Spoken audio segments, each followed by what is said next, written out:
देखें सूरह अनआम की आयत में अल्लाह ताला बहुत सी नेमतों का बयान करता है।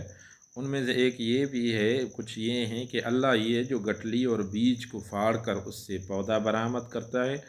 अल्लाह ये है जो मुर्दा को ज़िंदा करता है और ज़िंदों को मौत देता है। अल्लाह ये है जो रात की तारीकी का पर्दा फाड़ कर सुबह का मुबारक मंजर ज़ाहिर करता है।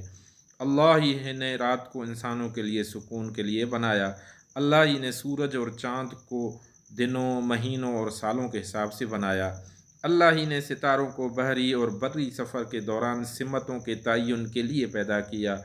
अल्लाह ही ने तमाम इंसानों को एक जान से पैदा किया और हर एक के लिए एक आर्जी और एक मुस्तकिल ठिकाने का तयन किया। अल्लाह ही ने आसमान से बारिश नाजिल फरमाता है। अल्लाह ही बारिश के ज़रिए अनाज पैदा करता है जिसके दाने तह बतह होते हैं। अल्लाह ही वो खजूरें पैदा करता है जिनके गच्छे लटक रहे होते हैं।